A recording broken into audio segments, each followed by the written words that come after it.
Hello. Am I actually live this time? Looks like it. Hi. So I actually managed to start the broadcast somewhat on time, and instead of chatting for an hour offline and thinking I was streaming, and instead realizing later that I wasn't streaming. So, hi everyone. Welcome to my Wednesday night live stream. I'm going to be working on some art as usual. And let's see. StreamYards. I'm still new to StreamYards. I don't know who will be joined by today. I sent out an invite to a few people, but Carlos and Yvonne, who were on last time, were also working on Fiendish. I think they're busy tonight, so we'll see just who pops on. You know, I sent out a message to several people and just seeing who is free. All right. All right. So. What is going on? How do I share my screen? Yay! All right. So, today I will be working on. I'll just be finishing up this. I already started the shading, as you can see. So last time on last Wednesday's live stream, I did the inks for this little piece, and this is the demon standee that's going to come as part of one of the rewards on my Indiegogo campaign for my comic, which I have extended. So I feel like let's start out by introducing that, and I'll talk about the campaign for anyone who's new who hasn't seen it yet, and so you'll also be able to see where this piece is going to fit in and what it's going to be used for. So let's just go towards that. Let's just go there. It's a little awkward not streaming with anyone else. I'm still not used to this, but I'll try.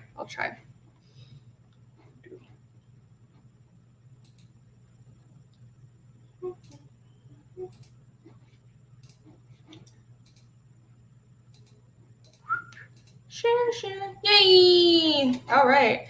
So this is the campaign for my comic Fiendish on Indiegogo. And I was going to, it was going to end tonight originally, and I'm glad I extended it because Indiegogo allows for a one-time extension, and I just extended to 60 days, which is the maximum that Indiegogo allows. And that's much more convenient for me because I'm also swamped with work this month, and I would like to push for some really important stretch goals here. So even though we have been funded within like 4 days of the campaign, which is awesome. It was so cool to see that. I would like to push for our highest stretch goal, which is $10,000. And I would like to do that because right now the comic is in black and white, and I want to be able to get it colored and to get it printed in color, and also to pay my colorist. I will need to get to the 10K goal. So here are just some of the few pages that are at the top. Go. So fancy monsters. The premise is this is the first chapter, and my series is about a group of young men and women on a journey of vengeance against otherworldly monsters. And this is a project I've been working on for like 3 years now. So there's a lot of world building behind it. There's a lot of stuff. I built the whole world. I actually am working on a constructed language. I have a world map. It's pretty crazy, but I am very invested in this, and the script is already done. So now all I have to do is start drawing the chapters and getting the book out there. So this is also being published under my company, HELLION Arts, that I'm going to be publishing comics and art books because I want to go completely independent. I didn't, I did look at some publishers, but nothing that the publishers I came across were offering really fit what I wanted. Because I'm a little picky. I wanted to go for, how do I put this? For one thing, I wanted to do like quarterly or triannual releases. So like every few months releases, and because I want to really be able to work on the art, and just like I want to do like really long chapters. Like my chapters are 40 to 50 pages, and this book, Chapter 1 Demons on Indiegogo right now, it's 46 story pages plus 10 pages of extra content, and it might be like 12 pages, and I'm thinking of adding some more pages still, but so long story short, it's going to be a very big book. So it's going to be probably like 50, at least 56 pages, probably more. So it's a big book, and I want to be able to put out chapters like this probably. Right now I'm thinking like, you know, triannually. I'd like to work up to a quarterly schedule, but that's going to be something that I kind of build up to. So anyways, so yeah, I decided to completely go independent with this and self-publish. So if you're into independent comics and if you like what you see, please help support this. This is a dream that I've been working on for a really long time. So I would greatly appreciate that. And as I have mentioned, the premise of the story, you know, journey of vengeance, a group of young men and women. It's high fantasy. I blend a lot of I have a lot of manga influence, so I bring a lot of that manga influence in, and I also have like a little bit of European comics influence, so I just mash it all together, and that's what I'm putting on. It's also very D&D-ish because I play a lot of D&D, so if you like Dungeons and Dragons or Pathfinder roleplay games, you'll probably love this. So to continue, not to ramble on too much, let's go over some of the pages. So the story starts out by the main characters finding a murder victim who was murdered by a mysterious monster, and they go on a quest to find out what killed them. And my main character, Casimir, seems to be the only person who has an inkling of where these monsters come from. So he is uniquely suited to discover the truth behind these demons. And he has some interesting abilities that he didn't even know about until he encountered the demons again, and it also makes him uniquely suited to fight them. So you'll have to read the book to find out more. And oh, look, here's another page of, this is the real page for the demons. Look at that cute cuddly thing. I love drawing demons. Pretty proud of that page. And here's Kaz handing the demon's butt to it. And for the perks, I have kind of just started with like the basic air tier for 20, and then water is the book plus the poster by me, and then the cold tier is the book, the poster by me, and the poster by Carlos Amedio, who is also my colorist. And earth is book and 3 posters, the one by me, the one by Carlos, and the other one by Ivan Pineda, who's a good friend who's also been supporting this campaign right from the start. And heat is all the posters, book, and that demon standee that I was just showing you on Photoshop. And then plasma is all of those plus a wooden, like a handmade wooden plaque, like a pyrography wooden plaque, which I have done some more of them. So I know I showed everybody the original, like the test run, but I have completed a few more. So let me show you. This is a stream exclusive. Look, here is one. This is a final one because I have a lot of orders for these, and I was surprised because I thought people would go for just the book and like cheaper tiers, but people really seem to like this plaque. So I have a bunch of orders for them, so I'm trying to get through making these ahead of time whenever I have some free time on my hands. So this is one of the final ones. The only thing that I have left to do is coat it in like a kind of water resistant coating. And so here's a stream exclusive look at another one. I actually have like 3 of these done, but I have not to reveal them yet. So this is the second one. Check that out. And I don't know how well it comes across on the camera, but it has like a lot of depth to it because I'm using, well, the way I'm making these is with pyrography. So it's like these heated metal nibs, and they it like burns into the wood. So I try to make it almost like a relief carving, you know. I really like carve into it, and I go like really hard, and like the grooves on the eyes are like super deep. So I don't know how well you can tell, but it's very 3-dimensional. So it's not just like a drawing on a piece of wood. And I'm going to coat in like a protective layer of, you know, protective varnish and everything. So it's nice and safe, and you can keep it for a very long time. So these are the 2 that are done so far. Look at these babies. Yay. They're my best friends. I'm very proud of these. So those are the demon flags that are going to be coming with the plasma tier. And where did my screen go? What am I doing?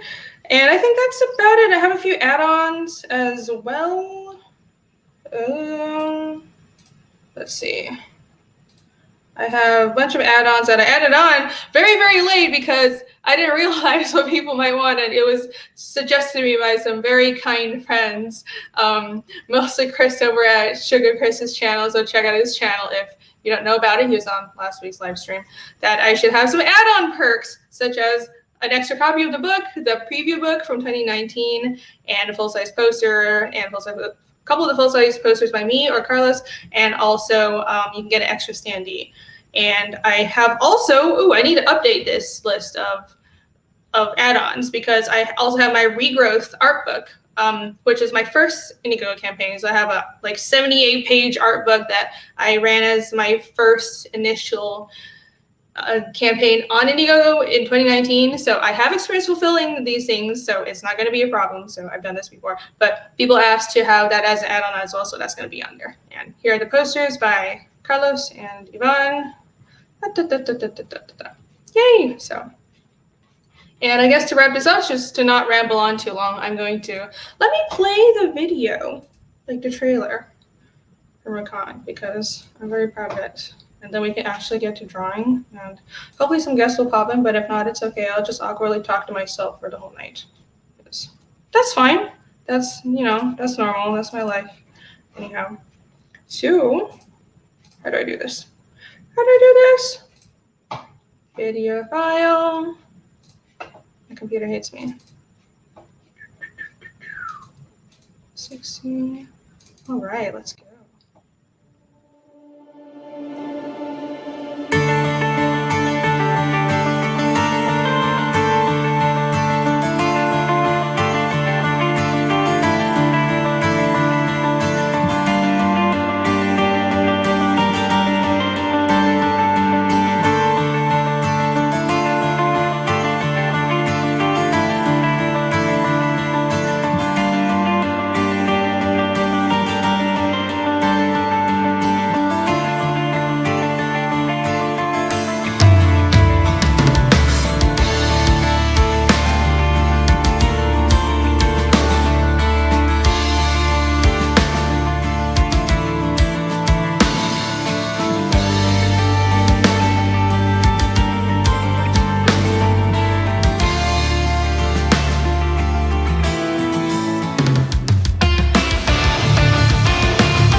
So check that out on Indiegogo. I just had to promote my campaign before we got started with anything. So pardon my indulgence. Oh, I see the chat. Hello, Edwin. Hail. Pop Culture Adventure. Hi. Thank you so much. I'm glad you like how the plaques look. All right, so let's actually get to drawing now. So I can stop wasting time. Let's do that. Yay. Alrighty. Whew. So this is pretty much almost done. I've started, well, not quite. I started on the shading. I was like, I should probably hold it off because I wanted to finish it on stream, to show everybody my process. This is just basically the demon that shows up in chapter 1, but a cuter version of it. Much cuter. Because I find my demons cute. They're adorable, aren't they? They're so cute. So what I'm doing is basically, the way I color is I set down my base colors, and then I tend to use some multiply layers to do shading, and then some overlay or just plain just layers with a light color but no blending effects for the highlights, and then I kind of throw on a crap ton of adjustment layers to fix things up and make the colors look good. And it's kind of a process that takes forever. I don't think I'm super good at coloring. They're much better colorists than me, but that's the process that works for me. So I kind of just started with local colors, and I fill in the local colors, I finish the shading, and then I kind of work out the color scheme, and I throw on like 10 million filter layers. If you've seen the process for the cover I made for chapter 1 of Fiendish, I posted on my ArtStation, and I have a GIF of my process for that, and it's kind of ridiculous. It's literally like, oh, this drawing looks done. Those are the base layers, or the base colors, and then I spend like the next 2 weeks just playing around with adjustment layers because I can't make up my mind, and then doing tiny little details. So yeah, my process is kind of dumb sometimes, but hopefully this won't be that ridiculous, and this won't take that long. So yeah. And this is a pretty small piece. I feel like I'm already putting in too much detail for how small it is. It's going to be about 4 inches. So how big would that be? Let's see. 4 inches, probably like this tall. So it's pretty small. It's a pretty small piece. Well, I guess big for a demon standee, but it's not like super huge. But I just kind of like detailed art, so I'm still going to put a lot of detail in everything. You know, sometimes during chapter 1, I have loathed myself for how much detail I put on the demons. Because, you know, when you're designing a creature and you're just so excited to draw it and you want to make it the coolest creature ever. So you add a bunch of tentacles and a bunch of details. And then when you actually have to draw it over and over and over again for a comic, then you kind of, you know, want to blow your brains out. The same happens with characters. So I used to do a lot more detailed character designs, and I simplify things a little bit, not by a lot, because I still have a very detailed art style. I can't help it. I need to, like, what has help me work a little faster, because working fast is something that I have been constantly just working on over time, just, you know, to expedite my process. And there are ways to still have a detailed art style and work fast. I think what works out for me is thinking more in shapes and using stronger shape language, and I think that balances out the need for over detailing, because like if the life comes through the shape language, you don't need to draw a ton of details. And also just working smart, because I work digitally now, and even if you work traditionally, you can just use like splatters, like, you know, toothbrushes. And in college I worked a lot more traditionally, and you can just use, you know, splatter brushes, or like a lot of brush effects are really good for covering like a big area with some texture, and you can texture up an image pretty easily without wasting a whole bunch of time. And now that Photoshop used to be terrible for, you know, having really good brushes and stuff. That used to be like, that's why I switched to using Clip Studio Paint for a while, because they had such better brushes and they were really built for comics. But then I think I switched computers, I didn't have Clip anymore, or long story short, Photoshop also came out with brushes that were pretty decent, and I got pretty used to working with those. And I like to use a lot of smart objects, especially when I'm doing bigger pieces, not so much for like comic pages, but when I'm doing illustrations and paintings, I use tons of smart objects. So, and Clip Studio Paint didn't have that. So I mostly still use Photoshop now, but I remember Clip Studio Paint has some really good brushes. And it probably was like because of competition. I remember Photoshop a couple years ago started coming out with brushes that actually had like spatter effects and really good brush effects. Like, let me see if, yeah, I have some here. They're pretty good. Like that. That's a really nice one. I have a collection. These are my brushes that are specifically for Fiendish. And look at this spatter from Photoshop. It's still not as dynamic as, you know, and live as real spatter, but it's better than nothing. And I make a lot of use of those nowadays when I'm working. So even in black and white, because right now the comic is, you know, line art and shading, but you know, you have to kind of think outside of just, this is just the outlines, to really make your line art pop.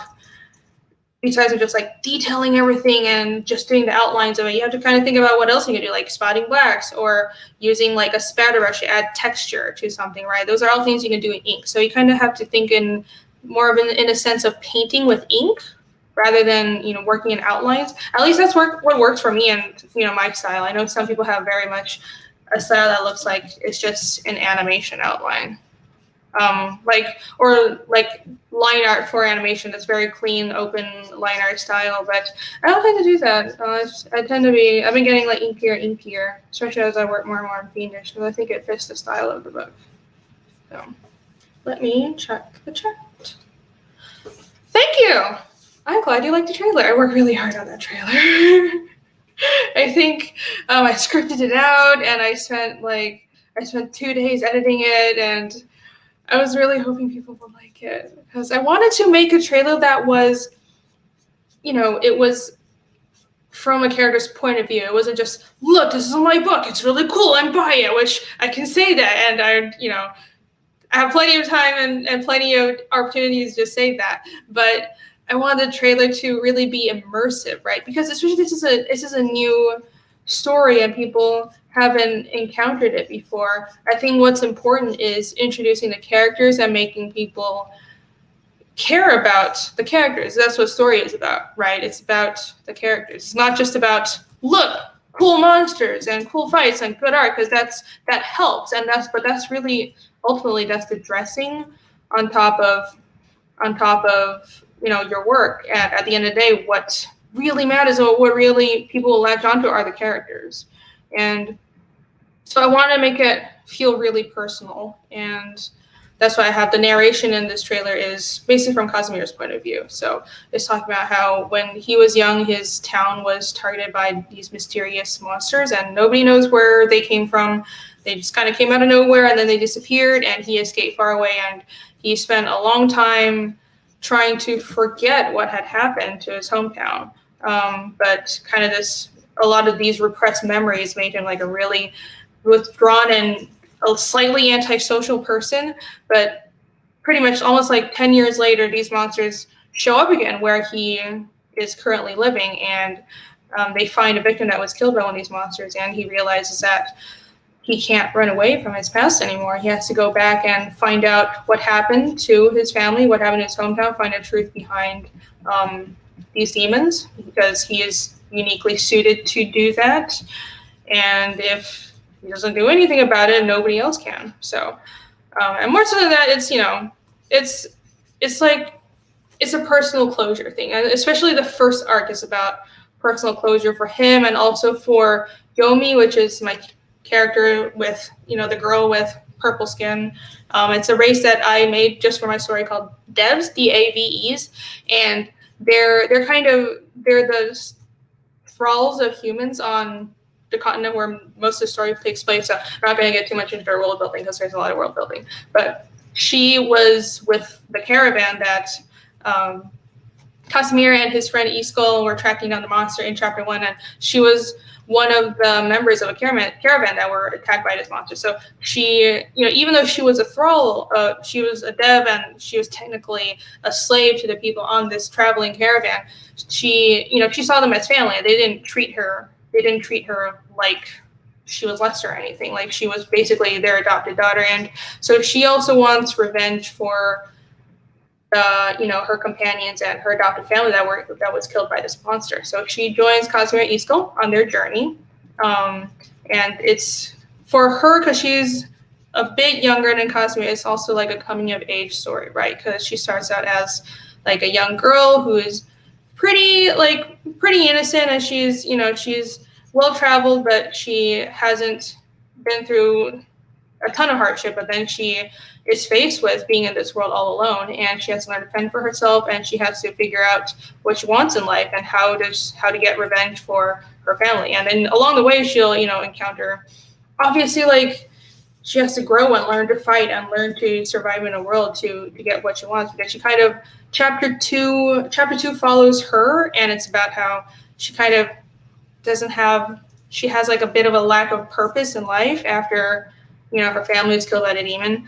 So it's pretty rough, but she decides that her new purpose in life is to avenge her adopted family, and Casimir and Iskol are her vector to accomplishing that goal. So yeah, that's how the story starts. And of course, there's a whole larger mystery behind it, who brought the demons forth and everything, but I can't spoil too much now. If only I had 48 hours in every day to draw, and I could finish this comic so quickly. Why does drawing take so much time? Terrible, terrible. Jerry Ardo, hello! Thank you, Pop Culture Adventure. The trailer music is from Adobe Stock. I don't know who made the music, but it is really good. He's a composer that does music for some, I've heard, I think he's done some like movie trailer music, so it's really awesome. And I was looking for music to use on my trailer, and this song really just popped out to me. And the title is Far From Home, which is so perfect for Fiendish, because for Casimir, it's about him going back home, and he's been living far from home. And especially the first arc is about home. And it's an overarching theme to my story, you know. It's not just about Casimir tying up his past and what happened to his home, but Yomi finding like her metaphorical home, even though she lived kind of a nomadic lifestyle. Her home was her family and her adopted family with the theater troupe. So there's a lot of like a subtext of home and family throughout the whole story. So I just thought that's like a cool coincidence, because it fit really well. The title is Far From Home. I like that. I liked it a lot. Jerry, how am I doing today? I'm all right. Little frazzled because I have a lot of work to do. So I took on a ton of freelance work, and which is why I'm also glad I pushed out the deadline for Fiendish. So right now the campaign for Fiendish will end on, let's see, March 21st. Yeah, and that's also perfect because that's a Friday, and I'll just do like a late night stream right until midnight when the campaign ends, and I'll try to have as many people as possible on that stream. So on the 21st, the night of the 21st, I'll be doing like a special late night stream to wrap it up and try to like push for as many backers as possible. So that'll be a special day, but that's like a month out from now. But still, I am planning for that. But right now, sorry, these are new headphones, so sorry if I keep on hitting the mic. I'm not used to it yet, because hopefully my audio is better than before, because I listened to my stream from last week, and the audio it sounded like I was in like a sewage tunnel or something, like, oh, hello. It was kind of terrible, because my room is kind of like empty, so the echo, I noticed there was like a lot of echo, and I want to try to mitigate that. And I feel like if a microphone is closer to my mouth, that would kind of help, but I don't know if it does. Hopefully it does. If it doesn't, there's nothing I can do about it, sorry. But anyways, long story short, I took a bunch of freelance, so I'm doing some art for a gaming company, and I have some commissions. I got a really cool commission, which is a D&D commission. I have to get started on that. So, you know, someone hired me to draw their D&D campaign, and I love doing that. I don't get a lot of commissions like that. So I'm really looking forward to that. And I also am doing a poster for a Kickstarter campaign of a friend who is in comics. And I feel like I want to wait until he reveals the poster to tell people what it is, but he's a pretty well-known comic artist. He's an awesome person. And I'm going to be doing a poster for his Kickstarter campaign, and which is an awesome campaign as well. So please look forward to that. I'll probably announce that on next week's stream. I'll just show the poster and tell everybody to go back his campaign as well, because it's pretty awesome. You know, so more independent comics, man. Indie comics are good. And other than that, what have I been doing? So besides just art and work, I do have a day job. So, you know, which I also do art for. But so most of my daytime hours are spent on that, and I tend to like take a nap after my day job, and then I start working on Fiendish and all the commissions, and I work really, really late, and I have no life. But besides from just like drawing all the time, I've also been just working on my house, because I've actually bought a house. Isn't that weird? Like, I'm a real adult now. But I bought a house a few months ago, so I own the place I live in. weird, but it's actually something I've been planning to do for a long time. I really wanted to like buy real estate and own my own house for years and years, but I haven't had the opportunity. Let me save, because I just moved so much. Like I moved.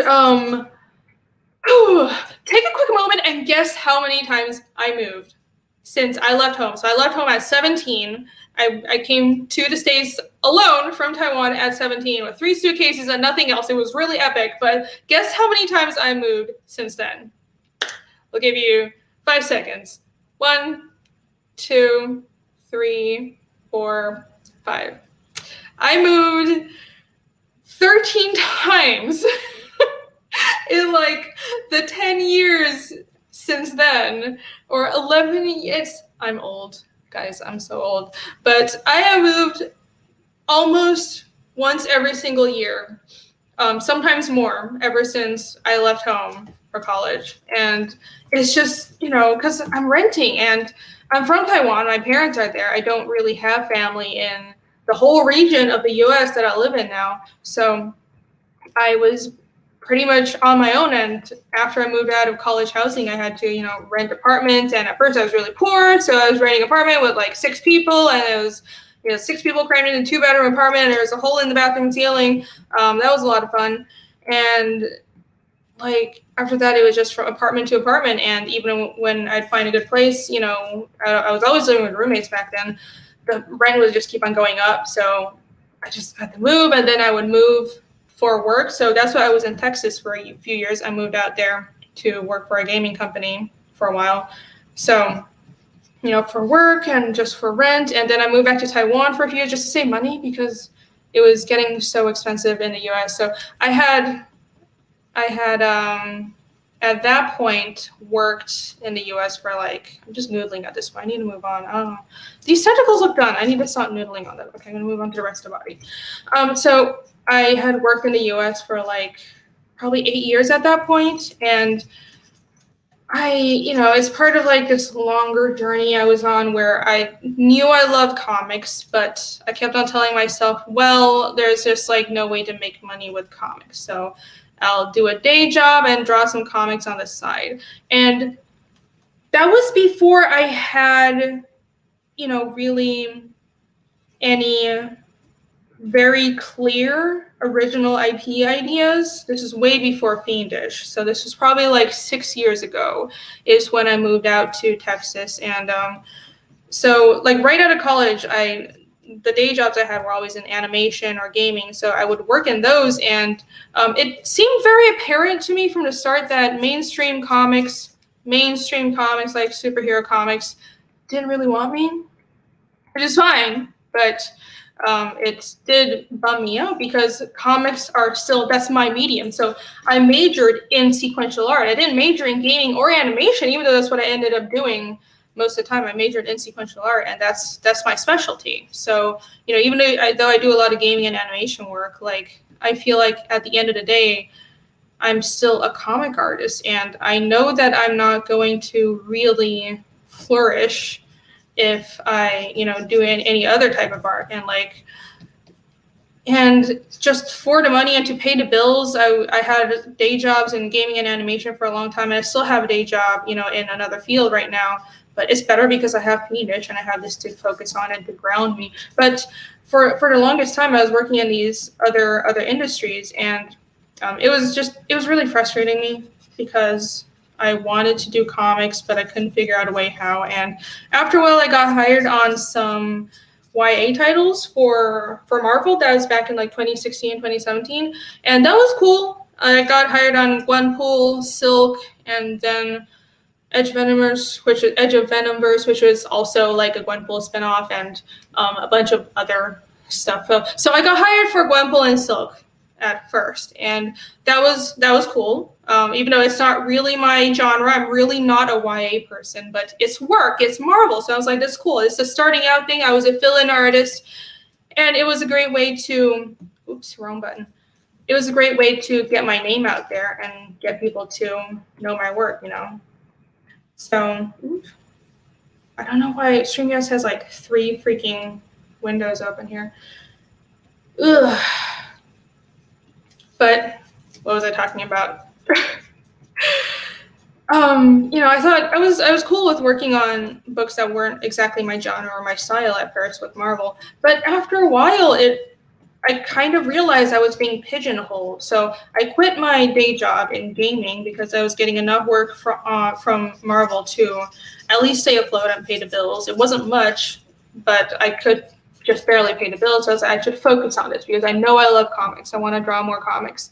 So I quit my job in gaming to do that, and then I realized I still wasn't happy because I wasn't working on the genres that I really liked. I wasn't working on stories I was really invested in. And I guess I'm just not that type of person that some people are okay with, any kind of art job as long as they're doing art and they're drawing and they're happy. But I think I'm just difficult like that. I need something more. I need to be creating something. I need to be putting out ideas, and I had to be like really invested in my work, or I get really, really bored. And I was kind of just a little jaded and bummed out after a few years of working on those books. And it wasn't even that I was getting pigeonholed into YA. I was they were putting me on books that were like more and more for kids, which is very strange. I'll never understand. And like, one of my friends has told me that, well, it's my fault for not turning to work down, which I guess, yeah, but why would I turn to work down? I needed work, right? I had to pay the bills, but I think it's not like I didn't hint that, well, I would like to work on other stuff. And I feel like all the work that I was posting in, my own style was obviously like not YA, and I never wanted to do YA. I don't fit like kiddie books and stuff, but that was all I was getting at. It was because that's the work that I had done professionally, so it didn't matter what I did in my free time. That's what I was known for, and that's what I kept on getting hired for. And it was just really frustrating, so I just kind of let that work peter off after a few years. I did that for like 3 years or so, and I just decided, okay, this isn't really working. I don't think I have a place in mainstream comics. I have to find my own way. So that's when I saved up some money and I moved back to Taiwan. I moved back there that's where my family is, and I was able to live more cheaply. And it kind of sucked because I'm a very independent person. I don't like, it sucked so much feeling like I was going back to Taiwan, and I felt like a bit of a failure, but I was like, it felt like a sacrifice I had to make because I wanted to figure out what I was going to do, right?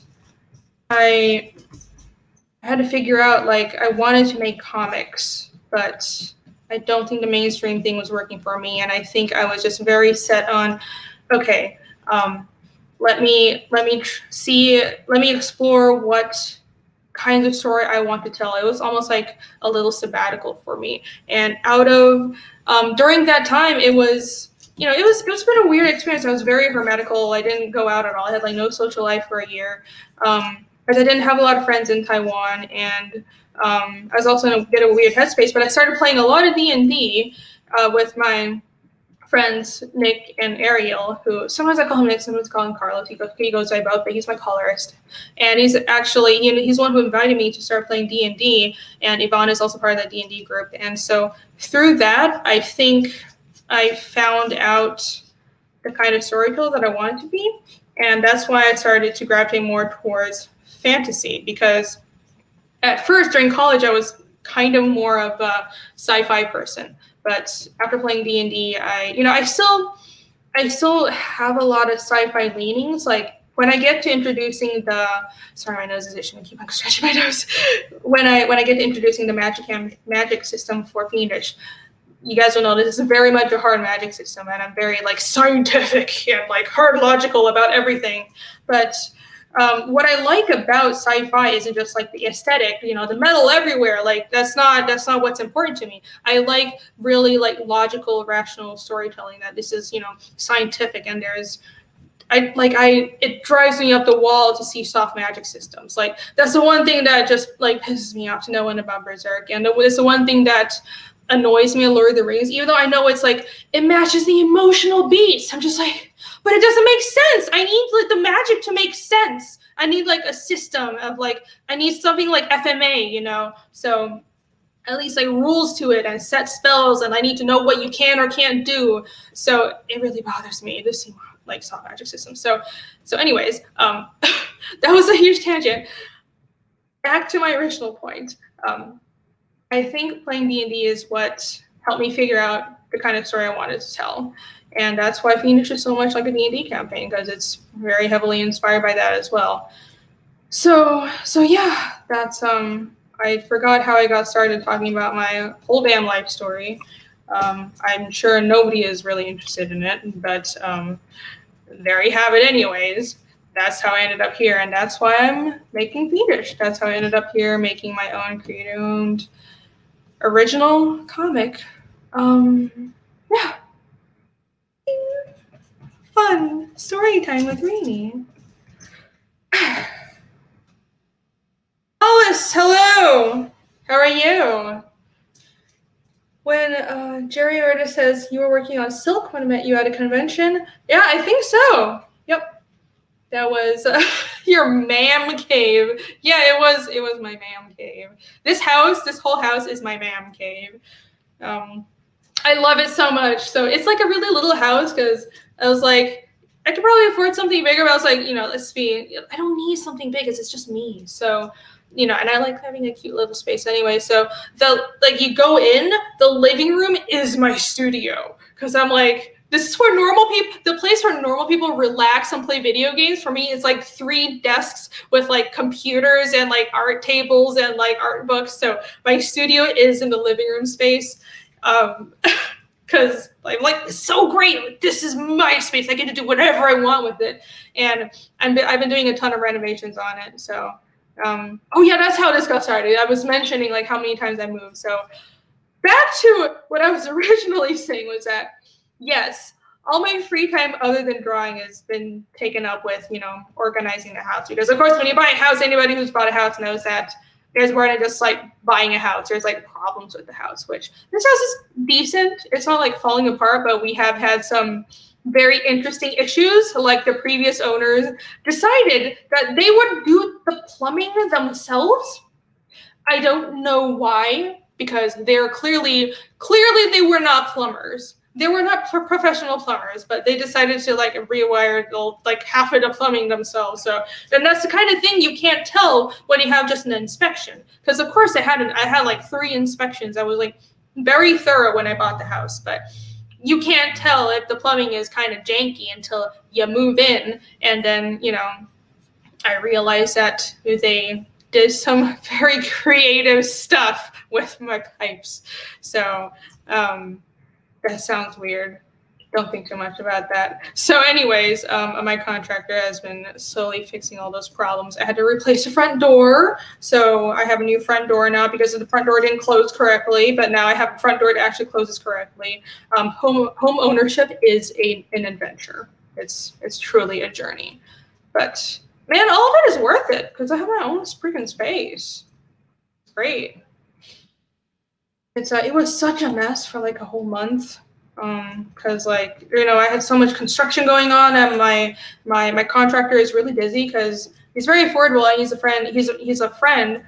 So, you know, he's absolutely fantastic, but he also works a lot of other jobs. So he, you know, it takes him a long time to get through like every job because he has like 5 houses that he's working on at the same time. So my house is just a mess because I couldn't unpack because like I was also ripping up the carpet in the bedrooms and replacing it with like wooden, you know, laminate floors. So this is how you know you're an adult. We're talking about like flooring and paint is really interesting to you. It's like paint colors excite me now. I'm a grandma. That's how you know you're getting old. I know me sitting here looking not that old, being like, I'm like your grandma. I know, I'll stop. Still. Sometimes it does feel like we ain't that young no more.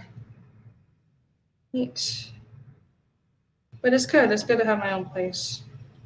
I'm very, very happy with it. something that I've been thinking of doing for a long time.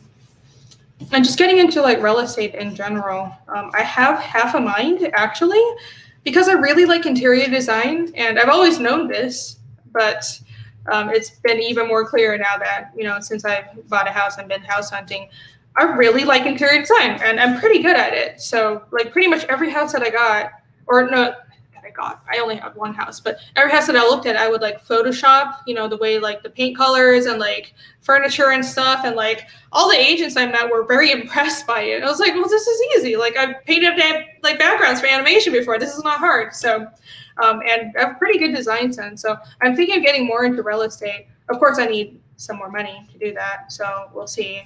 That's probably a thing that's still a few years down the line, but I would like to probably start investing in like having some investment houses that I can rent out, because, you know, where I live, there's a lot of people coming here for like temporary work. So I think that's a pretty good idea. So, wow, thinking like an adult. So weird. So weird. I think I'm done with the shades on this. What do you guys think?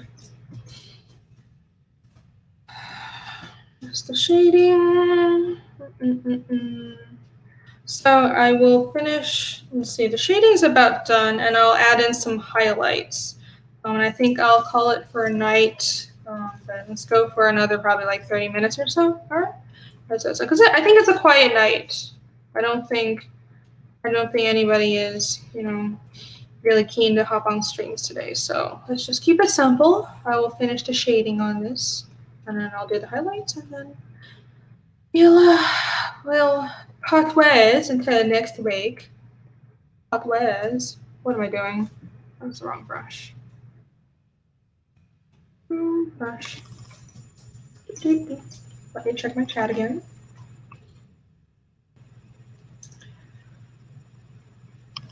Yeah, how are you guys doing? How are you doing, Paulus? Hope you are well. Hope everyone in chat is doing good. A few people watching. It's not bad for like 10 p.m. I'm surprised. I thought there wouldn't be that many people. I think I'll try to do the stream earlier, because I don't know, like I started at like 9:20ish. I was gonna start at 9. I was like, I wasn't gonna be on time. I was like starving. I had to eat something real quick, but I'll try to start at 8 my time. I'm on the East Coast of the U.S., so 8 Eastern Standard Time. I think that's a pretty good time. What do you guys think? Because if you go really late, pretty much the only people that are going to be watching are like, it's everybody out in California. But if you start in like the evening, like a reasonable time in the evening on the East Coast, I think, you know, the people on the East Coast and some people in Europe might even be able to catch it. Well, let me see. No, Europe's like 6 hours ahead. So no. Yeah. So I always forget. So if you go really late, then some people in Europe will watch because it's morning for them. It's weird. So, I think I'll try to start earlier. So 8 p.m. on Wednesdays, I'll try to do an art stream. It'll be good. I miss doing art streams. It's a lot more fun when there are like other people hopping on, but you know, I still just enjoy like drawing for people and chatting, and it's been requested, you know, like I've had people request me go back to doing art streams. And if I don't do this, then like my YouTube channel is kind of just sitting there doing nothing, because I don't have time to properly edit like video tutorials or anything. Like I'm too busy actually getting work done, and like I'm already swamped with work enough as it is. And also I'm a terrible teacher. I think I'm a terrible teacher. I've been told that I did this video on how to draw backgrounds in Manga Studio like years ago, like 6 years ago, and it apparently is pretty popular, which is surprising. But the thing is, and I think it's not bad, it's a pretty good video and I have a lot of views on it, but it was so hard to make because I had to I did the recording. I recorded like me drawing the background, and then I screenshotted, screen recorded it, and then I had to speed it up. And while I speed it up, I would like write down like, oh, these are notes that I'm gonna say. Then I had to say the narration, and I had to match the narration to the video. It took a lot of editing time, and I just don't have that time. It would be easier if I had an editor, but I don't. I don't have that luxury. I just don't have time to like do videos rather than live streams, you know. But I might do like some art recordings, just simple recording, you know, process for art stuff and speed it up and put it on as well. So yeah, because I like sharing my process and stuff, and I like doing YouTube, but I just don't have a lot of time to like do any kinds of videos that would be too time consuming. All right, let's start on the colors. I say as I continue to noodle on the shades. I mean the highlights. I'm digging the colors. I don't know how to talk. What is English? English is hard. Let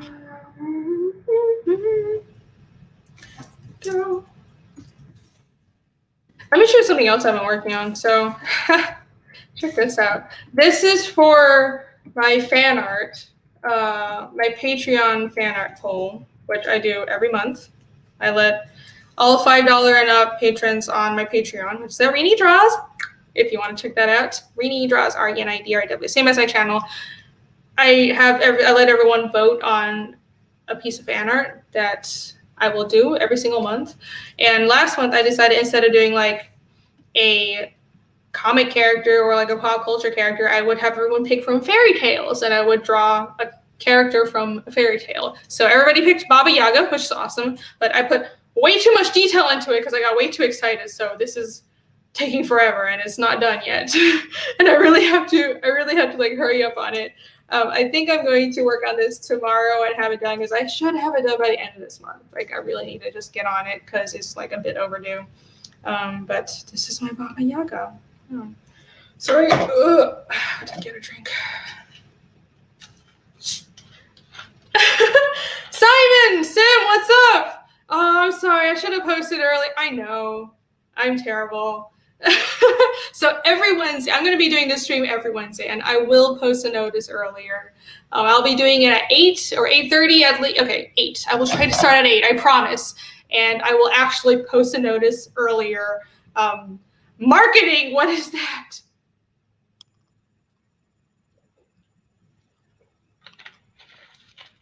Marketing is confusing. I don't know how to do it. Whew. Yes, my Baba Yaga. So it's a Baba Yaga that I'm doing for my Patreon fan art poll. So I do like a fan art thing every month for my Patreon. I don't know if you saw that. Should I? Let's vote in the chat. Y'all want me to keep on working on the demon, or should I work on the Baba Yaga? You know, I'm almost done with the demon. I just have to add the highlights. Let me work on a demon, yeah? Because I don't want to go too late. I mean, I go later if there were people on the stream to talk to, but if there's no one here, like it's kind of tiring just talking by myself. So I think I'll just like end up blowing out my vocal cords. So also I'm like an awkward weirdo. So I don't know, I'm not good at talking to people. Talking to people is hard. So what do you guys think? I think I'll add the highlights to this and call it a day. If anyone wants to jump on, they're still welcome because I am a night owl and I'm not sleeping anytime soon. I'll probably I've been going to sleep at like 4 a.m. Like my sleep schedule is so effed. I take a nap after my day job, so I'll sleep for like a couple hours, you know, after 6 p.m. and then I get up. I'll like start working on art. I'll eat something and I'll start working on like my comics and my commissions, and then I go to sleep at 4 a.m. and then I'm up at 9 to work again. But I do this because I work better at night. It's not because I like torturing myself. You know, that is like very much true. Apparently I like torturing myself as well. For some reason, I just am more productive when it's dark out and it's like real quiet and there's nobody else there and there's nothing going on. So it's a weird thing. I know it's probably not great for my health, but it's like I don't feel that. I don't feel unhealthy. Like I get kind of irritated if I try to stick to a normal person's schedule. So I don't know what it is. It's weird. I'm like on like the opposite time zone almost of, you know, any location that I'm currently living. It's crazy. Yes, Wednesday, 8 p.m. Eastern Standard Time. That's when I'm going to be starting to do all these streams. So, yep. Oh yes, Doodle and Chill on Sundays at 6. All right, so Simon Sim Pothier's channel, Doodle and Chill. Go check out his channel. He's going to be doing a doodle stream with multiple artists, and I'm going to be on that as well. So Sundays at 6. I'll try to be on, probably not every week, because sometimes I go out of town on Sundays, but I will try to come on, and I'm definitely looking forward to that. That'll be a lot of fun. Oh hey, someone is joining. Edwin the Ace. Hello. Hey, Edwin, welcome. I think this is the first time we're meeting. Yes, officially. Like officially in person, face to face. How are you? I'm doing great. How are you? I'm good. I'm good. What's up? Nothing. Just saw the link and thought, I'd hop on for a little bit. Yeah, welcome, welcome. Introduce myself. Yes. So you have a campaign on Indiegogo. Go right ahead. The floor is yours. Yes, I have a campaign called The Ace Volume 1. It's currently in demand right now. Oops, Sim is coming on.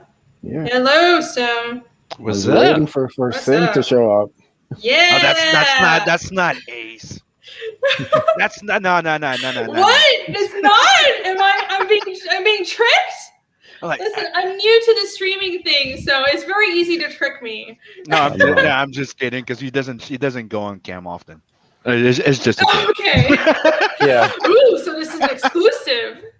Not really. It's just Sim always misses all the streams I'm on camera for, Okay. He sees that I'm on camera. He's like, no, I'm not watching that stream. Oh boy, that's harsh. Yeah, take it personal. We see enough of each other. We're on like 8 streams together, so every week. So. Oh, that's rough. Okay. He's also a co-host on Doodle and Chill. Okay, awesome. Yeah, I'm really looking forward to being on that. That will be really awesome. You know what? Let's take a break and pull up your campaign, because since you're on, let's do that. Your campaign is the Ace. All right, let's do that.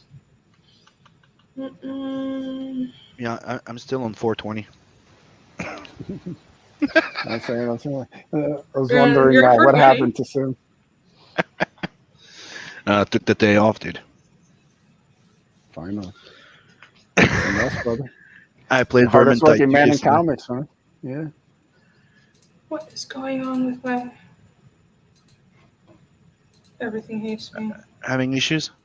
Yeah. The screen that I want to share isn't showing up on the screen share, so I don't know what's happening. This is really silly. Why isn't it showing up? Well, that is weird. Maybe because it's not open on your window? Maybe. If I minimize it? Yeah, if you minimize it, it won't appear. Oh my god. It's that stupid. That's so stupid. Okay, all right. There we go. All right. The Ace. What do I search? The Ace? Yeah, The Ace Volume 1. Ace Volume 1. Bingo. There we go. All right. Oh, there's a giant shark in armor. I already love this. Sweet. Look at that. Can I play the will the audio show up? Let me see. If you activated the audio, yeah, but you did not. I did not. Let's do that. When you share the screen, don't forget to put the little check in the corner box at the bottom left for share audio. Oh, okay. It's that stupid. I don't know why they don't do it in reverse, where you could just share the goddamn thing and you mute it. If it doesn't. It doesn't have a chat. It doesn't have a checkbox. Really? Yeah. Yeah, I can hear it, but it's not okay. So under, you shared window. Press on the share application then. Share application. Yes. Guys, this is live troubleshooting. This is crash course. Yeah. Application window. There you go. No, it doesn't. It's not letting me. There's not a little box at the bottom left. Nope. Only if I share my entire screen. Okay, hold on a second. I mean, I can share my entire screen. It's all right. There we go. Cool. Now we're in Infinity Land. There you go. All right.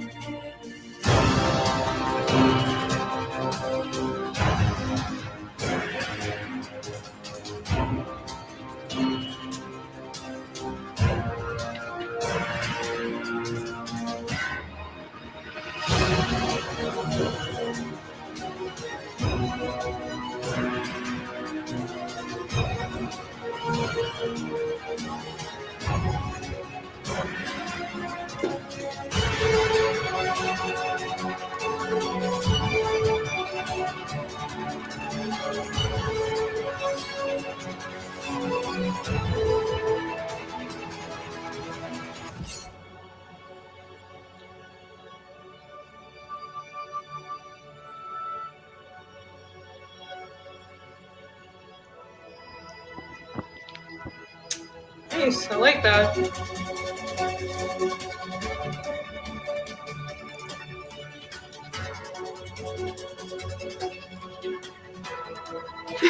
Weird.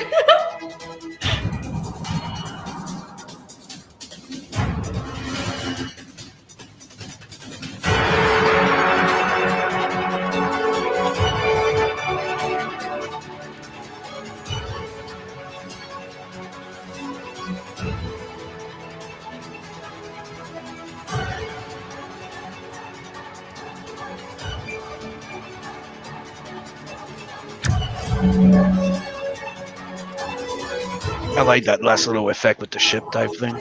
That is sweet. That like glitchy effect. Yeah. That's real cool.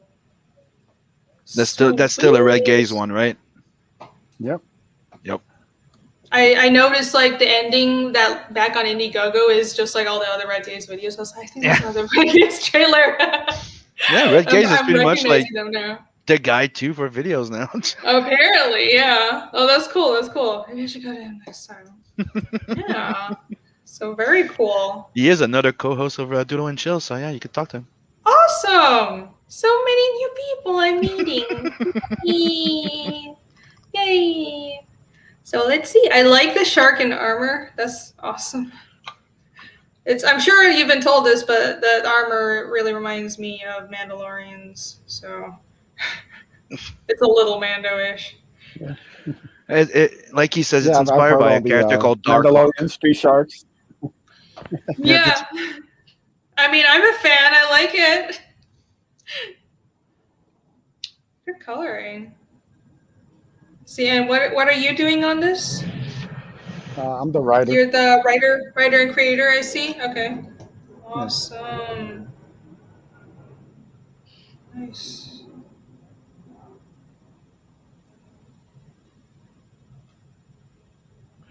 Yeah, it has two stories, right? Three. Oh yeah, including the extra one with Angelique. You got some sketch cards. Cool. Cool. Oh, your sketchers are all sold out already. Yeah, people they really like them. You know, have some great talented guys. You know, do some cards for me. So yeah, nice.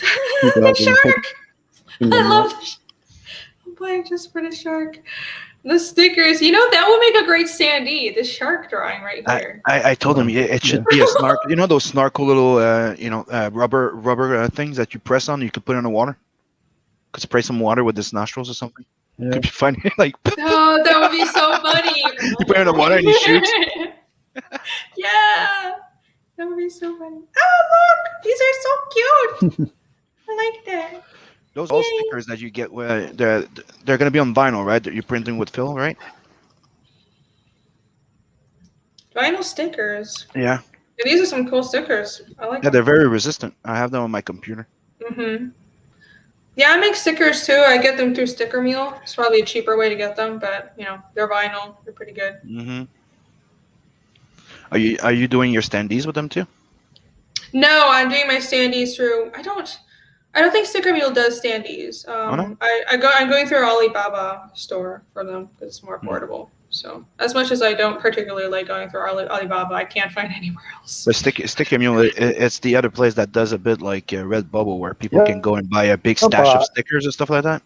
Yeah. It's you custom order stickers, and they do pins and magnets as well. But I don't think they have standees unless I've checked. Yeah, not that I've seen. For Sweet. So. Is he cutting out just for me? Yep. Someone cutting out? Because he's saying something and I'm not hearing him. Oh yeah, I couldn't hear. Sorry, what were you saying, Edwin? Yeah, that's why. That's what I was saying. Because he kept cutting out. He just bopped out. He's probably gonna come back in. Okay, well I'll wait for a second. StreamYard doesn't like phones that much, so if he's using sometimes, yeah. Right, I see. Nice. Again, I'm a fan of the shark. It's too bad that the funding's over, but you know, it's still in demand, right? Yeah. It should be fulfilling in May. He said, if I remember properly. I'm not logged in, but I will Don't do that while you're sharing your screen, sweetie. You're I gonna won't. dox all your info. I won't, because I'm on a browser that I don't usually use, so my info's Mhm. not on here. So I'm being very careful. Yup. But yeah. It happened to so many people that I started using like incognito windows when I started showing stuff just to make sure I that never should. happens. Yeah, I should. Yeah, right now I usually use Chrome, and this isn't Chrome. This is whatever the new Windows browser is. Just because, yeah, there's no way I'm avoiding like showing my information on Chrome because I have everything saved. So nope, let's not do that because there are crazy people on the internet, and I know that very well. And people that maybe I backed the thing before that, in case Ace doesn't come back, we know. There's a Yeah, let me metal just. print that he just released in there that everybody's been Oh, very excited about. It's with the shark. If you go down a bit, okay. I really like there you this go. poster, by the way. But That's the cover too. which one? There you go. The metal print, Akula metal print. Oh, look at that. Does a bigger version come up if I click on this? No. Well, that looks freaking awesome. Maybe Look if you at that write. art. Do I right click on it? No, Oh, that just probably is. Oh, there you go. It's a Yep. little bigger. All right. Check that out. I don't remember who's the That's artist. cool. I think it says it if you open just one click on the tier there. It should say. Okay. Omar Casanova. There you go. Cool. Yeah, that's nice. I wonder, it's too bad he dropped out. I want to ask him where he does metal prints. Oh, he's back. Oh, hello! You're back. No. Can you I hear just us? heard a pop in the back. You have to go let him. Oh. Back room. I heard it. There we go. There you go. Okay. There you go. I was Hey. promoting Right your back? metal print right now. Hey, yes. we're promoting your work for you. You don't even have to be here. We got Just your take back. care of everything. Yes, we got you. So this looks awesome. Huh. Where are you getting the metal prints done? This CGer called Phoenix Animation. He does metal prints for a lot of campaigns and different people. So Interesting. Yeah. It's really cool. How big are they? The artist, this is really nice. he can do them different sizes. This was going to be comic size ish. So right about like I keep looking through there. 10.5 by 7.5, something like that. Comic book size metal print. Well, it says here it's comic book size, so yeah, that's so nice. I know of a printer that I've used before called RA Comics. They're out in California. They do metal prints too. I don't know about like pricing, how it compares. Yeah, that's a really cool idea. Yeah, I've been looking into like the metal prints. I wanted to do something different. I thought the art the colors Omar did for the piece really would look great if it were metal. So everything kind of worked out perfectly for it. Yeah, this is great art. Sweet. Well, I am a fan. I like sharks and space stuff. Is there anything else that you wanna highlight for this campaign? Main thing is running the digital until the end of the month. Mm-hmm. So that's going to be going away. So if anybody out there is a fan of the digital comics, the digital here. Yeah, so now's your chance to get it because once May starts, it'll be gone. Okay. The cool thing, this is actually a great deal right now because you get all the stretch goals along with the digital. We've unlocked the stickers that you were talking about earlier.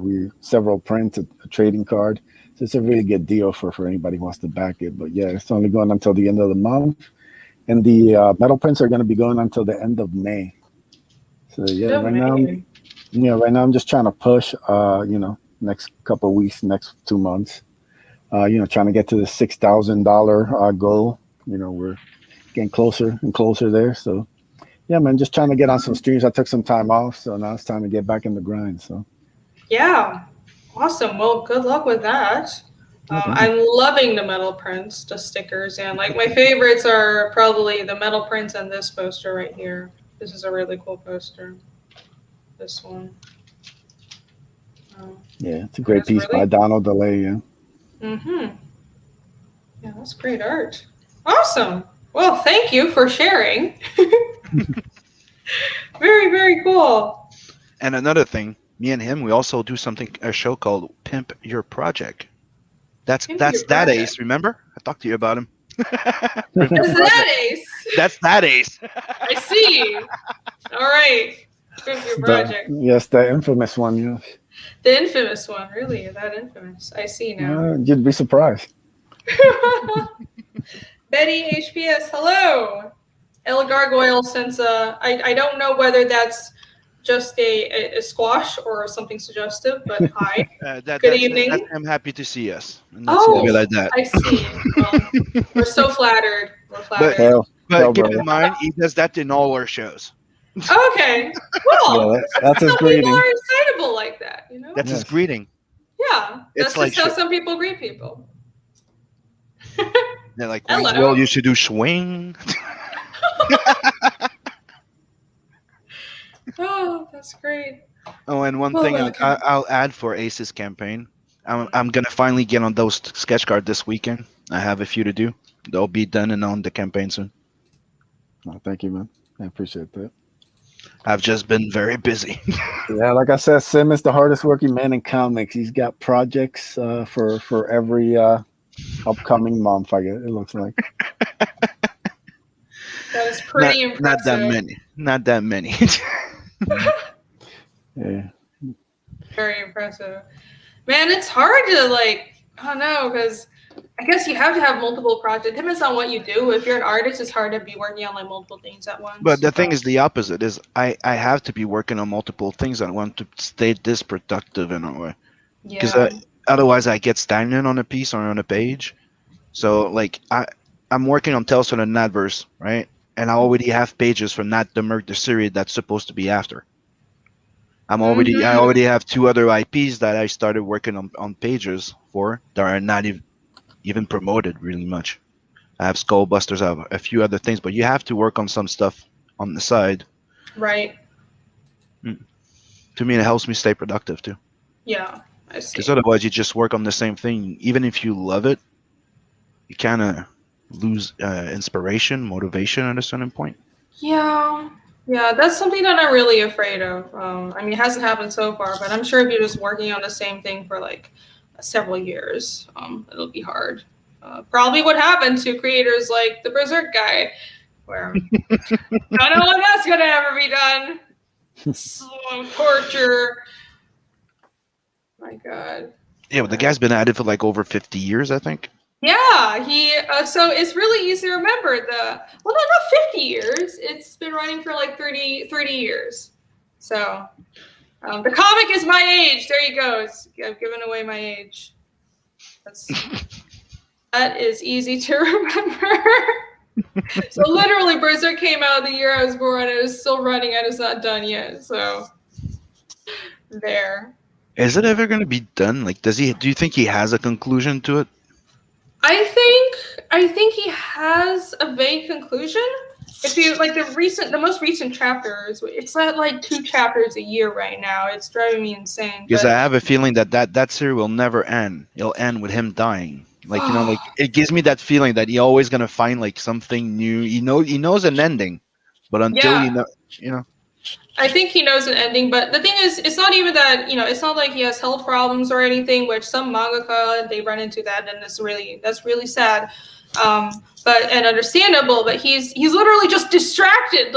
Every time he updates online about what he's doing, he's like, I'm playing Idolmaster.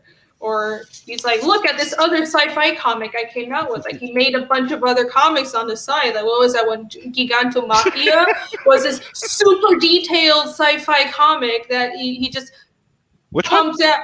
Gigantomachia or Gigantomachia. I'm not sure how to pronounce it. Okay. Gigantomachia, and it's a far futuristic sci-fi manga. And it looks great, but I'm like, this ain't Berserk. Where's my book? That's real nice, but I don't care. I hope you remember this conversation when your very successful book. And people are clamoring for new issues, and then be like, look at her. She's doing this sci-fi other book, but it's not her main book. I'll remind you of this conversation. I'll be like, yeah, now you know how it feels. If Yep. that ever happens and I'm that successful, I feel like I won't give a shit anymore. I'll just be like, yo, I'm rich. Like, whatever. You get Like, what you get it whenever I finish drawing it. to Which me, I'm sure is after, the So best what do you reason. think is going on through his head? yeah, to me, I mean, I Which guy? I'm having fun, enjoying life here, killing someone. Yep, I'm he playing doesn't some care. Vermintide. Oh my god, he's literally playing like hentai games. That's all he like when he updates. He's like, "What are you doing, Master Muta? I'm playing a lot of hentai games this month." Like, sir, we know you're a pervert, but can you like put that towards your comics? God, it's torture. It's the same with the Game of Thrones guy or Song of Ice and Fire. you better give up on that. That Yeah, dude, he forget ain't it. doing I nothing. am giving up on it because he posted some like non-update recent like, oh yeah, there's some progress ish, but I also signed a new deal with Netflix, and I'm like, I'm done. Once he got the TV money, it was a wrap. There's I never gonna know. be a final book. I know. And I'm like, well, you sure subverted Tolkien because that's his big thing. I'm going to be subversive towards Tolkien. Well, you subverted Tolkien by never finishing your work. It's so, and I know it's like, well, I don't like when, people don't need to like bother creators about like finishing their work and like, but it's like after a certain point, it's like, yeah, I'm gonna be a dick about it. Like, you can at least be honest, be like, I'm not finishing this. Just let me know. Just give me some closure. Yeah, definitely. You should be Like, like, sorry guys, I got HBO money now, so yeah, just like be freaking honest. Yeah, But but like, he is very cool because he doesn't end it to like, oh, you're satisfied. There might be a sequel. It's always on the cliffhanger. oh, Like I remember that cruel freaking thing of the eclipse. It's like, oh, what? I have to wait. yeah, Damn it! yeah, kind of. And I didn't have to wait that long. I was buying the deluxe edition. Were you reading it like live when it was coming out back then? No, no. I started reading it with the deluxe edition. Oh, right. Because I remember like it was just like a very scarce to get them. Like I couldn't get like 1, 2, 3 like continuous series. I was like one issue here, one issue there, so it was hard to get into. Right? Like what the hell's in, they're like, what the hell's this? Oh, yeah, you have to actually read it chronologically. Yeah. So when it started coming out, it was Joe Ball and another one of my friends that was like, Sim, get it. I'm like, okay, I'll give it another go. Dude, I had to follow 1, 2, 3, 4, 5. Start reading from the beginning, and it's like, ooh, and it's weird because the beginning of the story is kind of like not that intriguing. I mean, it's cool, but he's not a super likable character. But then the golden age arc hits, and it just like punches you in the face. Yeah, but it's clear that there's a good reason why he's not likable. Yeah, That's the thing that's really cool when you're starting reading from the get-go. Because when you jump in, imagine you jump in like after like 5 years of him running the series, then you get one of the first ones, and then you go back to a 3-year one. You're like, what the hell's going on in that series? You know what I mean? That's how I used to, find them. Like, oh, here's an issue of Berserk. Let's check it out. What? No, you gotta like read it in order. Otherwise, it makes no sense. Especially there's time jumping. Yeah. And yeah, I really love and the anime was not that great. It's okay, but it's not that great. The main The guy's awesome. 1990s, the 90s Yeah, one. the 90s, the OVA. Yeah. I never watched that. I mean, I know that what animation looks like, but I never watched the actual But the show. OVA is the best one of them all so far of all the adaptation that came out. The movies, Yeah, version. but there's the Netflix movie version. There's the series version. Everybody says the new series shit. Yeah, the Netflix movies, they weren't that good.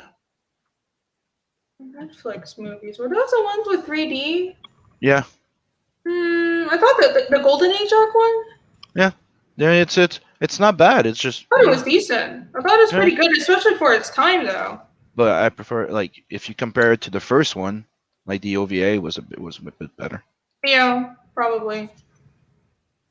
I A appreciate a bit more graphic, violent. It's traditional animation too. Come on. No, you're old school biased. But I am an animator, so I do have a little I see. Hoity-toity.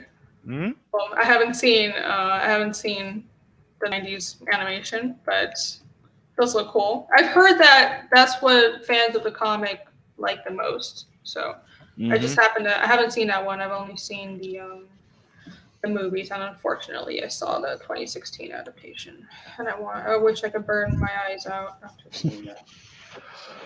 It's so terrible. Yep. Don't know when that series is gonna end. Uh, One day, Probably one day. never. One Yeah. day. I'm getting ready to rewatch the entire Black Lagoon soon. Oh yeah. Wow. Yeah, you talked about that last time. Yep. Lagoon is awesome. It's one of my favorites. Mm-hmm. Edwin, what anime do you watch? I You don't do watch anime. what? Yeah. All right, he's getting kicked off the stream, everybody. No, in his defense, he watched the Highlander animated yes on Sunday and he loved it. The Islander? Yeah, there's a Highlander anime. Hmm. Yeah, it's amazing. Hmm. Yeah, I've just never been into manga or anime much, I mean, really. that's fair. It's just what everyone comes into contact with. Oh hell What yeah, kinds Gargo. Angel Cop is freaking awesome. Love it. All right, yeah, that has been recommended to me. Apparently, I By don't know. me. Yes, by you. It's like, oh, who recommended me? It was you. It's like imagine RoboCop, but the chick in RoboCop is also a badass. It's pretty cool. That sounds cool. I mean, Awesome. the only real anime that, I've seen something like Vampire Hunter D, which I love. Hmm. But, Mm. I've seen Ninja some other stuff. It just doesn't really capture me. I'm more of a traditional kind of Didn't like you didn't you like Ninja animation. Scroll? Yeah, Ninja Steel is great too. Yep. Yeah. Stuff like that, Cool, But cool stuff. Like yeah, it's not that he doesn't like anime. He's just a casual. yeah, total Casual. casual. I'm Total judging casual. so hard. But he's really into wrestling though. Oh well, whatever. I don't care about that. We came here Oh, to fight, everybody. Oh, okay. yeah. I am working on a little manga, wrestling manga. So Oh, Are you? cool. uh, me, Joe, Passion, we got some ideas, brother. We got to talk to you about it. Cool. That would be cool. Yeah, I was reading not wrestling manga. There was a manga about female MMA called Tepu. I was reading a while ago. I thought that was it stood out to me because you don't get a lot of like sports manga that's focusing on like women's sports, and it was like very like accurate too. Because I've done MMA and kickboxing, and it was like it was very well done. What's it called? Tepu, Teppu. I have to check that out. Mm-hmm. I'm a big MMA fan, so Cool. Yeah, I thought it was cool. I don't think it got made into an anime. It wasn't like super. Didn't have like a super huge audience, but it was cool. Cool manga. You see, I'm a big anime fan, but I'm not that strong into series. Like the amount of series that I watch are not that much. I'm more of Yeah, the movie one. Like I yeah. love anime movies. OVA person. Yeah, like Mhm. there's some series I love. Like I said, I love Black Lagoon. I love like Outlaw Night, Trigun, and stuff like Right. that. But there's a lot of them that I just don't have no interest. Right. Well, I mean, I don't blame But you. movies, Anime has their horde of trash as well. hmm Let's not like play about that. There's a lot of Did, like cheap anime that's just did you ever see an anime movie called Stray Jacket? no straight jacket. Yeah, put that on Sounds your like- list. So it's good. Yes. Imagine like it's a world where people mix science and alchemy, right? Oh, So the entire world, oh. so medical science, construction, they all use a mix of science and alchemy. I The mean, thing is, the more you use it, you need a protector because the more human use it, it can transform your body into something else. And if you lose control of it, you transform into a monster, and that's when the stray jackets come in. oh, all right. Yeah, it's one of those like very underrated. But I found that in a discount bin for $5 one day, and it became one of my favorites. I Nice. showed it to Joe Ball and he loved it too. See, I'm Everybody, looking it up now. It's a Chris? light novel. I like the art. no, he doesn't like wrestling. He loves wrestling. He has a channel dedicated to it. I'm not a big fan of wrestling, but I can enjoy it. Oh, Chris is in the chat. Hell, Chris. What's up, sugar? Straight jacket. Hello, Chris. Hey. I should probably post notice of the stream earlier next time. Yes, you should, and let us know about it. You know, like, dude, I found out about the stream. I jump in the chat. She's like, as I jump in, she goes, "It would be fun to have people joining me." I'm like, "Yeah, but I just found out about the thing. You just invited me." I'm like, "You just." I look at the time. She's been streaming for 50 minutes. Yeah. I'm like, how can you have people on with you if you don't let us know? Well, no, I posted in the chat before I started streaming. Yeah, a lot of people So, don't check the chat. What you can do is you can tag some people, Yeah, yeah. or just you You know. add them in there, and we like that. We know. Yeah, cool. All right, so I'll just like pester the shit out of everybody. yeah. Cool. No problem. I can told do you. that. I told you I'd stream with you on Wednesdays. So let me know. Like, you're not bothering Hey! me. That's what All we do. right. I shalt. I will directly ping you next time then. Awesome. Yay. Yeah, usually like I was expecting to have Carlos or Yvonne on from, last week, but they're both like really tuckered out today. So so what I'm saying is they're terrible friends. And they have betrayed me, and we are, we're gonna have some problems. I'm just kidding. I don't care. But I was hoping to have them on. Sure. Just didn't work out. See, Chris is saying, he goes, I didn't even get an invite. How rude.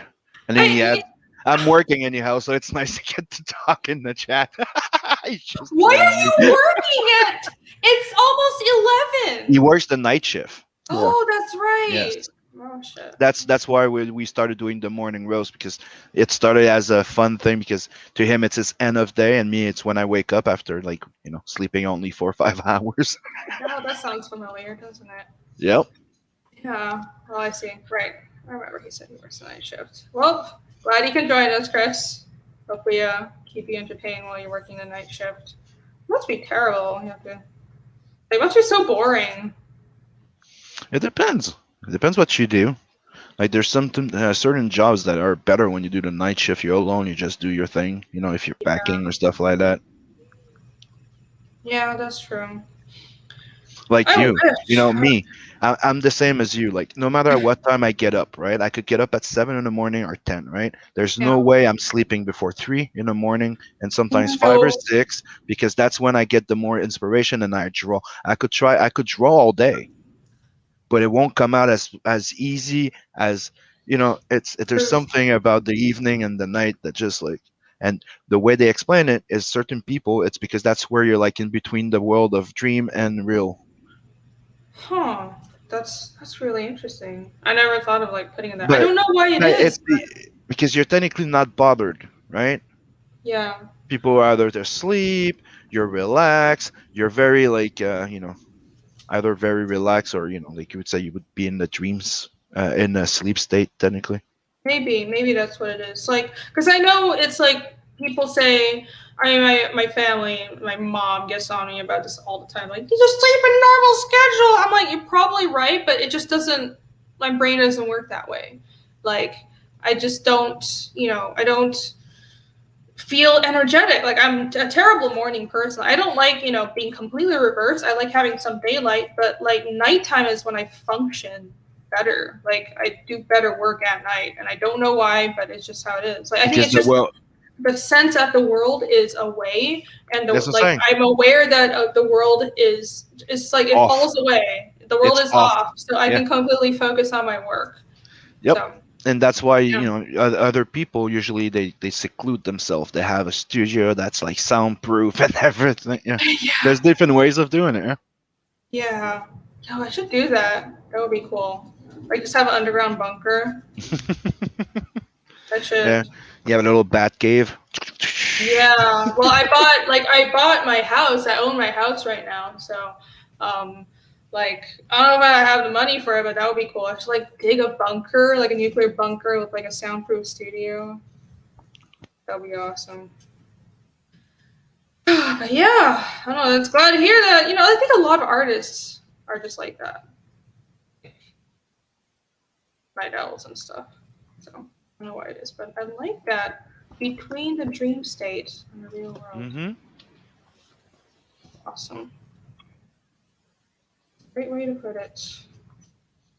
I mean, What is so, your day job? What is your night job? whose night job?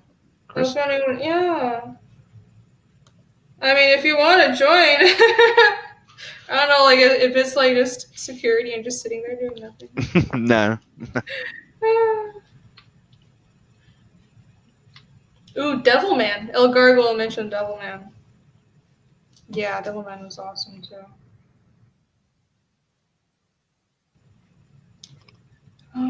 But Yeah, yeah, I really like Helsing Ultimate too. yes, Helsing was really great. Like it just stood out so much to me when I picked it up in high school. It's so different. Mm-hmm. I picked up in the manga bookstore. Yeah, I remember my two big like heroes like from manga was Masamune Shiro and Naitao Mm-hmm. when I was younger. Those are the two that really like stuck to my head. Then after that, discovering others. I love Chris's comment. What do you say? He says Irene secretly doesn't want any of us around. That's why she didn't tell anyone about the stream. I Yeah. told everyone about the stream like 5 minutes before I went live, everyone. I did, so. And No. yeah, but when you share something in one of those DM groups, you have to at least consider that at least an hour or two before everybody at least sees it. Okay. I didn't consider that. In a DM group, like direct Right. DMs, But yeah. I see. Well. So now that we know that we're streaming on Wednesdays at 8 p.m. Eastern, Yes, we are. and there you go. Every Wednesday, 8 p.m. Eastern. So I'll just do an art stream. I'll be drawing something. But if anyone wants to come on, pimp their stuff, chat, that's totally cool as well. I'm open to everybody who's not a crazy person. Yeah, well, be careful with sharing any stream your links Yeah. Mm-hmm. or anything. Oh, yes. Hex Allen mentioned what happened to him. Mm-hmm. I am aware. Do not share my link out with any strange people. That would be not good. Not good at all. Yeah, but I think this will be good, especially because I extended the Indiegogo for Fiendish for like another month. So it's because I want to I feel like it's good motivation to get back on streaming, right? And it's like it's good for promoting a book, but also it helps like motivate me to put out streams more and like revive my YouTube channel from the death. Mm-hmm. Yeah. But I think people like seeing streams, so it's motivation to give people what they want. Yeah, it's good. Get into a nice routine. Get into a nice little groove. Yeah. Start getting your regular showing up in the chat and just kind of. That'll be nice. Yeah, it's the same thing I'm trying to do because I took a little vacation with the duo and chill. As I came back sporadic. Mm-hmm. Now I'm like coming back every Sunday. And yeah, you need a schedule. Yep. I mean, it would be nice to just be able to hop on sporadically, but people want to know when to expect to see you. Mm-hmm. So that's why I'm planning on doing Sundays at 6 p.m. and Saturday morning around 11. Nice. Doing the Saturday morning cartoon on Saturday. Mm-hmm. So are they both the same show or Saturday morning cartoon? It's yeah, they're different themes. Like okay. the other one is I like to do like either we do a fan art sometimes of a campaign that comes, or we do movies. I put a theme like a poll out, anime, movie versus video games, and then we get a redesign or stuff like that. Like I try to have fun with it. Cool. I see. All right. Saturday morning might be like a better time for me. But we'll see. I'm out of town on Sundays a lot, and then Saturday afternoon is D&D time. But that's why I put it like that on those two slots, because there's people that are in different time zones, Right and on. I want people to be able to just jump in when they can and be there and have fun. So it's like Emmy. She'll be more able to come during 8 than 10, 11 than the one at 6, Mm-hmm. because she's in the UK. Right, right. Hmm. Cool. Well, I am looking forward to that. Sounds so awesome. I don't know if And people don't and do there drawing streams more. and there's Nerium that's pissed because we stream at 6 or 7, 6 to 8, right, or something on Sunday, and for her it's like 12 to 3 in the morning. Oh shit. Yo, I notice every time we talk to her, she's like, her background is totally dark. Yeah, so that's why the morning ones she'll be able to be there more often. Right. Because it's morning in Europe, or oh no, it's afternoon where she Yeah, is. exactly. Yeah. Right. Mm-hmm. It's crazy. Damn Europeans. Love you, Miriam. Okay. And I don't know if you saw it, but I put together a little intro for the new intro for the Doodle and Chill. I did see it. I was in it. I feel so honored. Thank you. Yay. Yeah, it's still no passion. It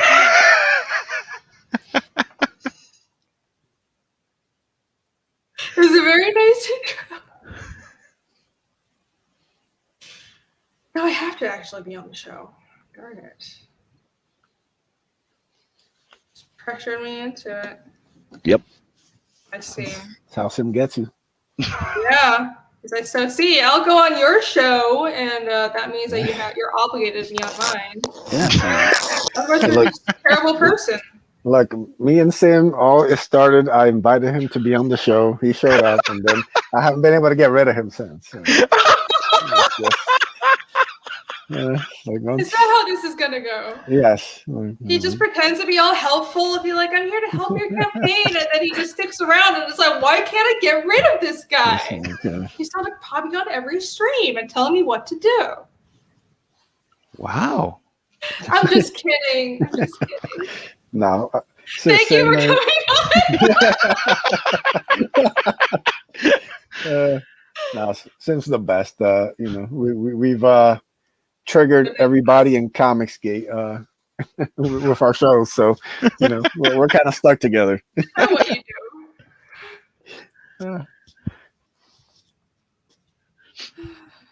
do. We did a show called Blunt Talk, Blunt Talk? And going over campaigns, and yeah, that went over real well. Wait, called what? Blunt Talk, like meaning being blunt, direct. Oh yeah, people don't like that. No. No. But even if you do it in a funny way. The funny thing was, it was actually a parody. It wasn't meant to be a serious show. We would have we would show two campaigns and we would go over them, like in a straight way, like, oh, look at this campaign. We give you our highs and lows, and then we would do what we call the verses. And the whole point of the verses is to put up a campaign that's good against a campaign that wasn't good. Really bad. That's harsh. Ooh. Yeah, so ended up. I see why people would be triggered by that. Just a little bit, maybe. That's how it goes. Yeah. Well, it's all in good fun, right? Yeah. All for entertainment. If they can't take it, then it's not their problem. We weren't being mean. A little bit in the second one. Yeah, definitely.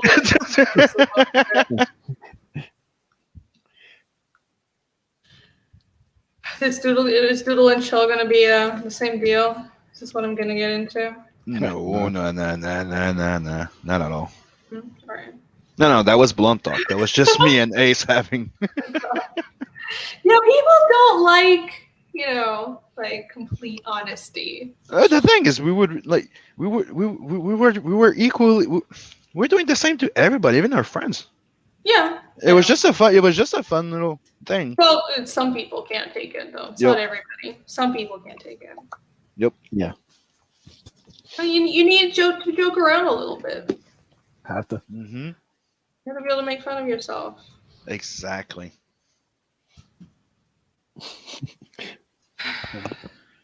Troublemakers. Yeah, that should Apparently. be the name of our next show soon. It's like put it out there. We're like, This is what I've invited into my life.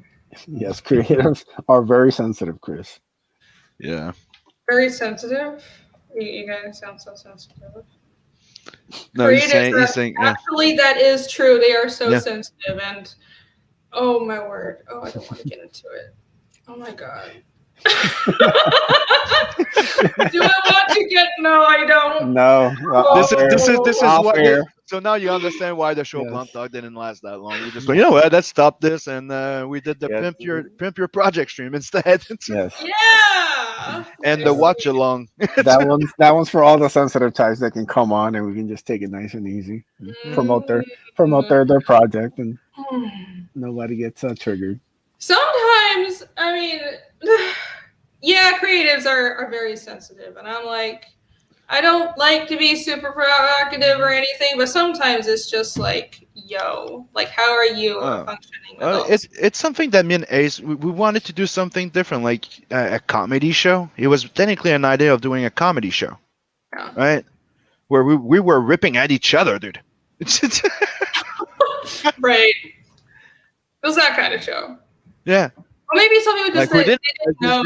they just said there was one we didn't agree. Like he liked it, I didn't. Yeah, just funny. Like, we'd had little bits about we weren't character. Like we were acting like we never saw the campaign. Yeah, we were like, oh my god, everybody knew we knew them. We're just campaign? going, oh, who is that guy? It was just and well, okay, let's just quit it. Oh, maybe they didn't. I don't know. They didn't know. They didn't couldn't appreciate get on the the same art. wavelength. They couldn't get on the same wavelength, or Yeah, I see. Do have very dry humor, and that goes over a lot of people's heads sometimes. That's true. Yeah.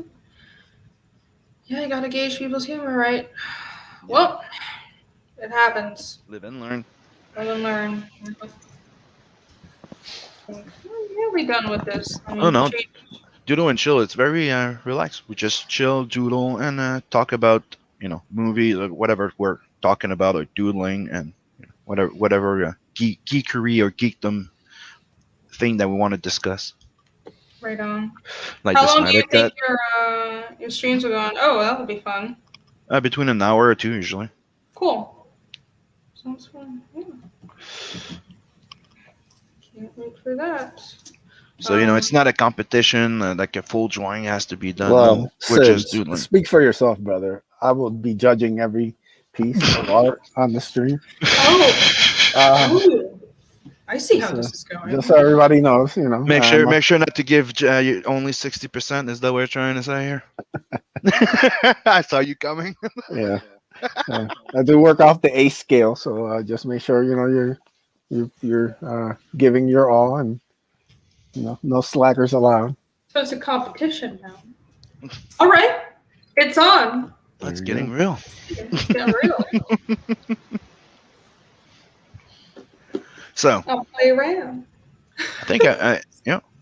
Do you have any suggestion for the poll for the Sunday, the 25th, April 25th, the first Doodle and Chill? So I usually put one movie, one anime, or maybe one video game, or whatever geekdom, Star Wars, whatever.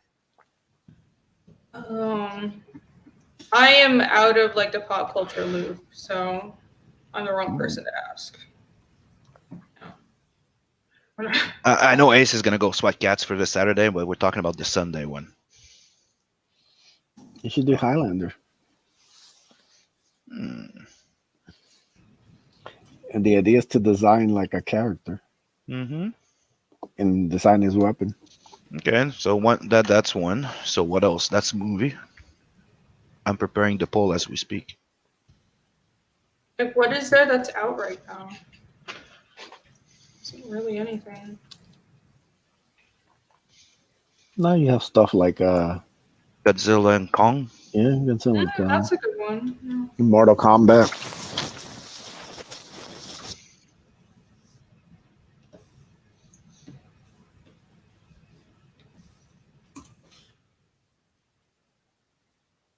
Any hot new things that are out? I don't know. What did we say?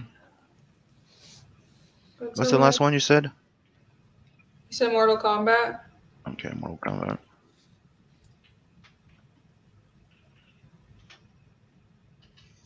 Yeah, we're all gonna draw Johnny Cage.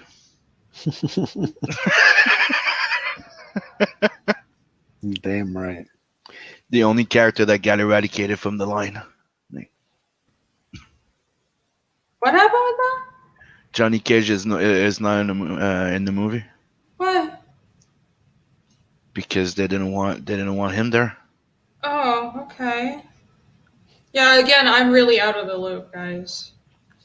I'm a weirdo. I think the explanation is that he was a toxic guy, so they wanted him out. Of course, everything's toxic now. Yeah. Yeah. That's great. Wait, you know who Johnny Cage was? The big macho, movie star type, like Jocko Van Damme to mix with the. But it's Mortal Kombat. I know. Even I know who he is. You can't just wait. That's weird. Okay. I have a feeling Mortal Kombat's gonna win no matter what we put in there. I like that idea. Yeah, we should draw Johnny Cage. Okay, what do I put as a comic? I put Highlander, Mortal Kombat. Third choice should be a comic. What about the new Captain Marvel? No. You don't want to do female Bane. How about that? I have given up on paying attention to any superhero comics, so yes. Don't ask me. They're dead.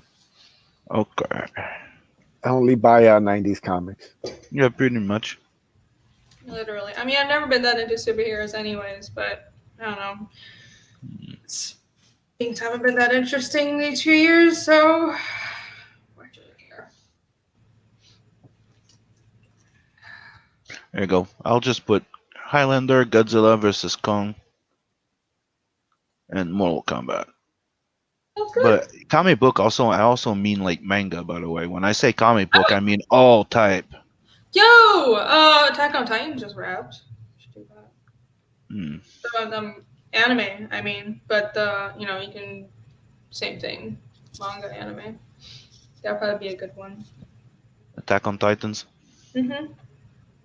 Just saying that because I like the series, but so I pretty much only know anime stuff. I watched the first season. I watched the first season, liked it, but I was told not to continue because it turns really weird.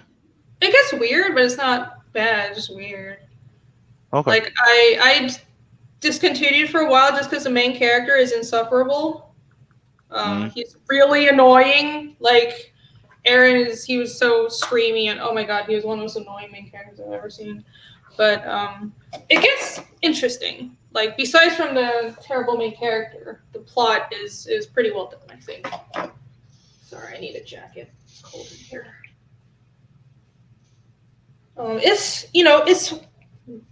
It's new for sure. It's such a weird new idea that Isayama came up with, and I do appreciate that because it's not just what everyone else has done. It's just more dragon stuff, or I don't know, another high school boy love triangle anime. It is very unique. So I put it in sharing the photo. Awesome. I think we'll get Mortal Kombat. Yeah, I just bought the old Mortal Kombat 11 not too long ago. I don't know. A bit stiff. Sugar Chris says, I always hate those main characters that are always crying and stuff. The only main character that is a crybaby that I tolerate and I kind of like is My Hero Academia. They make it work for the main character. Yeah, I had trouble with the guy in Evangelion. Oh yeah, he's He gets on my fucking nerves. Yeah. Yeah. I'm like, okay, I kind of, on one hand, I'm like, most of us when we were 14 probably would have reacted the same way as him. But like, that's not what I look for in a main character. Like, I want someone who like meets the challenge and he's just such a ball of a mess. He's just like a complete disaster. And the Deku from My Hero Academia, it works because he's like, well, he's very emotional, but he goes and he like chases his dream and he has like this awesome overcoming attitude. And it's great. But in Attack on Titan, it's not even that he's a crybaby. He just screams about everything. He's really over dramatic, and he's just stupid. He's like really dumb. Mm-hmm. He does like really dumb things, and I can't stand it. It's really insufferable. How would you have a stupid main character? There you go. Let's see. What else should I do? I'm doing pretty much change the claw colors. I'm almost done with this. Yeah, it looks nice. Yeah, I think. Sandy, I'll change the claw colors. I'll probably like color the goo. Like the goo dripping off him a different color. It's about done.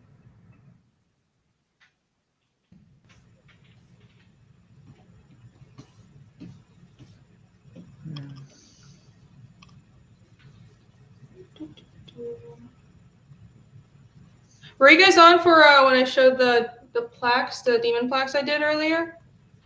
Nope. So I posted, hold on, let's see, just for anyone, just came in. I posted this on Twitter earlier today. So this one is sweet. Yeah, nice. And oh, my camera's being kind of stupid. I have another. I actually have I have a few more done, but I'm like slowly releasing them. Yeah, I like that. Yeah, that's cool. Oh, yes. Yeah. I'm getting a head start on these. I'm pretty proud of these.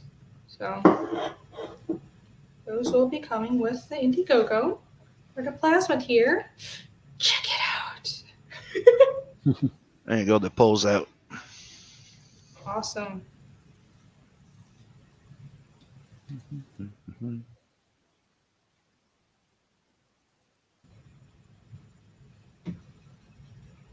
Is that for the Saturday show or is it just both? The poll that's for the the Sunday show. Okay, cool. Can't wait. Can't wait. It's awesome. What other shows do you guys usually go on?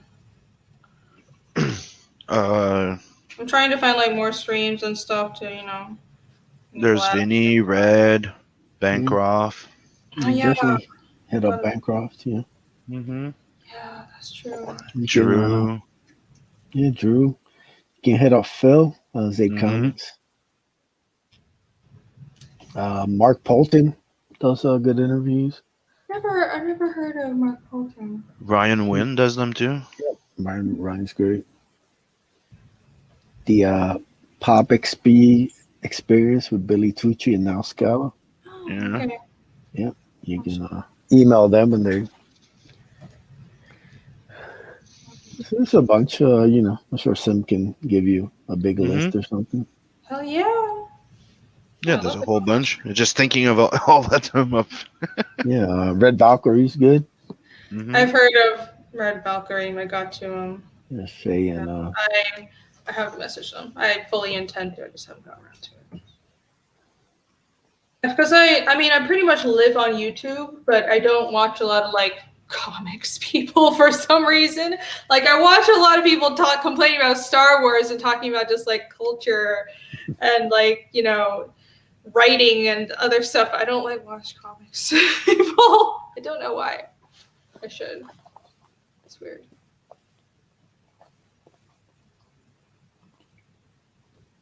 Go. And plus, smaller channels are kind of hard to find. Yeah, unless you know people, Yeah. those tend to get throttled in views. Mm-hmm. Yeah, That's so it's a good little host of channels and everything that people right on. can go on and get you sales and Yep. If only the readership for comics was bigger, then this wouldn't be a problem. Oh, it is. We just have to be able to reach them. That's why I'm putting together that little indie comic showcase, a digital comic for like 99 cents. There's That's an like, awesome idea, by the way. I love that yeah. idea. How's that yeah, coming along, brother? and it's coming along right now. I'm just waiting for you know, Brian and Preston to see if they're gonna send me their stuff. I'm waiting for Mark and then the colors for the cover. Then Steve's already starting by preparing the file. And Irene, if you want to be in, Yes. send me page. Yep. I do. I will. I literally have it on my to-do list, but I have like stuff to do. No problem. I'll send you a reminder like I did with Brian not too long ago. I'm Yes. waiting for the colors of the cover. Thank you. And Mark had some pages he wanted to put in, but they weren't all colored yet, so I'm waiting for that. Sweet. Yeah, that is a great idea.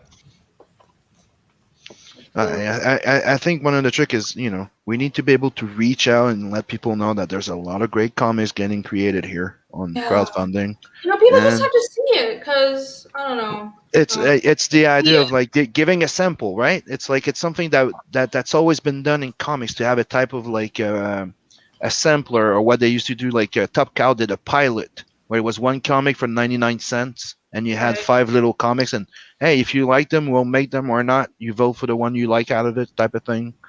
There was all Yeah. type of little things where it's free samples, like 5, 10 pages. But the thing of just putting them on the campaign, it's not the same as just giving them for people on the reader that can read them. Right. Like a 5, 10 or more page, but a minimum of 5 to 10 page with a cover, and you're like, okay, you can have a nice little sample, and then after that, find us all on, there you go. Yeah, and it's a good way to kind of get a sampling. Well, obviously, it's to get a sampling of a lot of different works, but it's because people don't have to pay like $50 for every single work, every Exactly. single book. They can just take a look at the actual work, in a sequential form before they have to invest a bunch of money in it, and they decide what they want to spend their money on. So, And great. it'll make them go to Indiegogo and discover that there's a lot of people there with great projects. That is a It, fantastic idea. It's a lot like Shonen Jump. So I've never understood why American comics don't do that.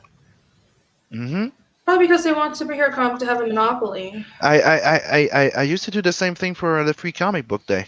I would give samples of digital comics. Mm-hmm. It promotes. That is a great idea. People just have to see the work. You give a Because little sample, and they can read it, and usually they want to go get it.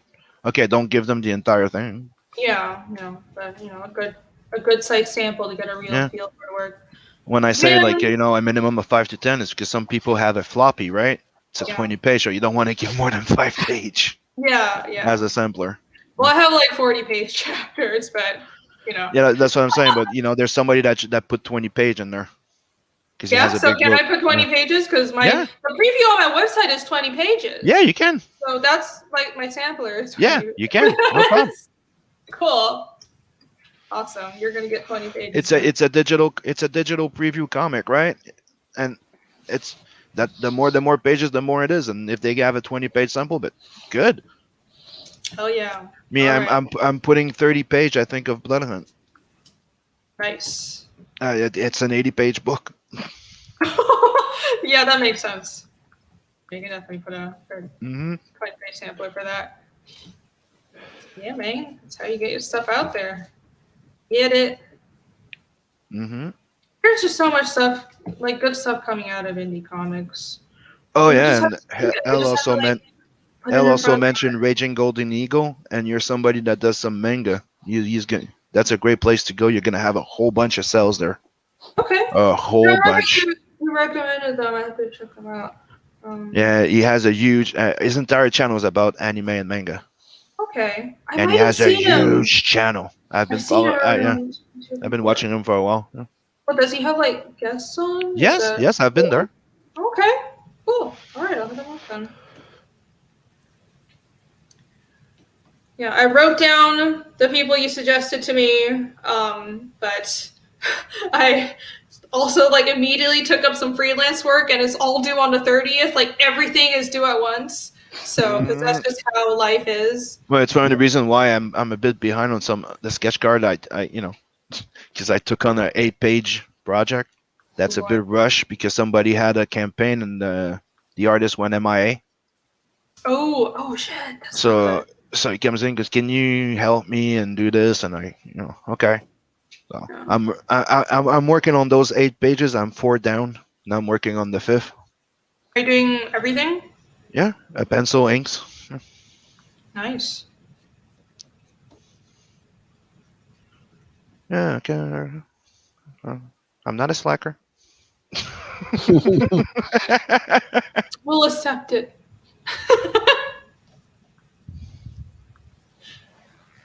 Yeah, that's good. Especially because the Hopefully, artist failed. I should probably be done by then the 4 pages that I have to do now by next week.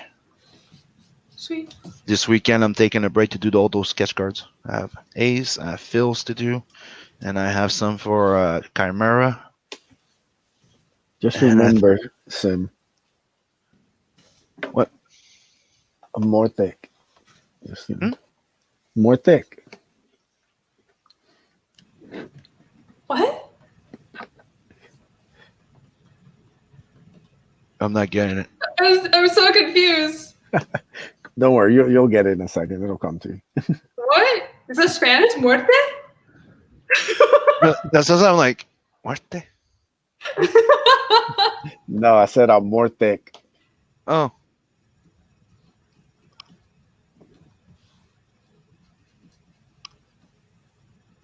Oh, Hex Allen's in the house. Hey, Hex Allen, what's up? This is just about done. Here, sake.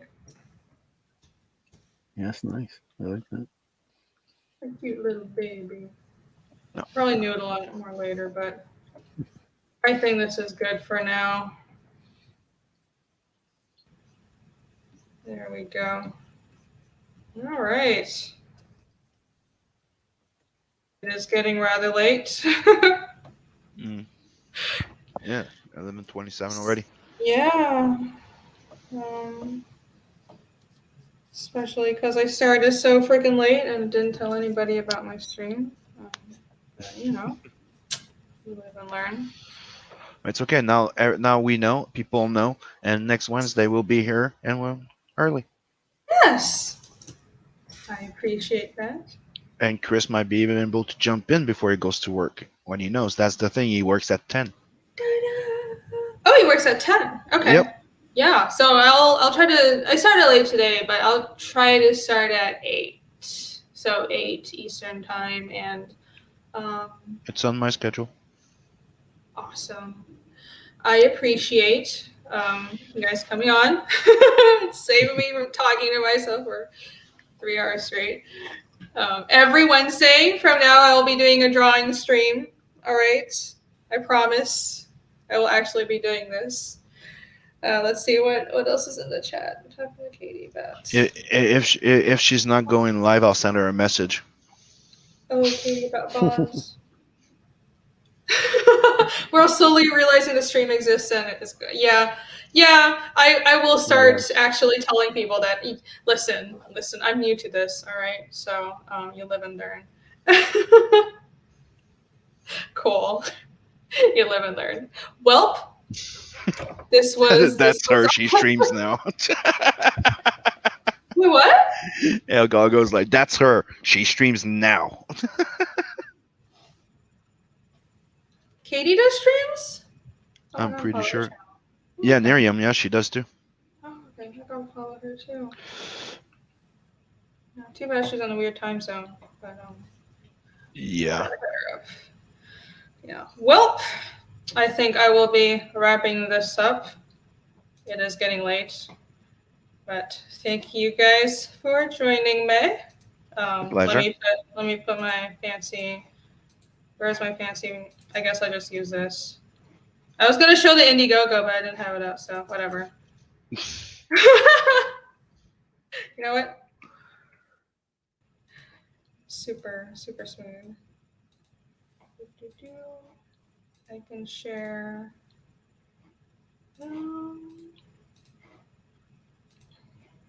All right. So, in closing, this is my campaign, Fiendish, on Indiegogo. Check it out. And also, from Edwin, who so kindly came on today, The Ace, Volume 1. Check that out too on Indiegogo. For everyone who is here. Go pledge those campaigns. I am trying to get to 10K. If we get to 10K, this whole comic will be in color. And that is an ultimate goal that I really want to get to. So please help us out. My colorist is really talented and really awesome, but he is also currently in dire need of work, so help me give him work because I want to give him work. And the Ace is, what's your next? You're trying to get to 6,000? Yep. 6,000? All right, so help the Ace get to 6,000. It's Sharks and Space Warriors. It looks pretty damn cool. Yeah. So. And check out Telson and Adverse too. Yeah. Check all those things out. Yo. All right. Thank you guys. Have a good night. Later. Bye.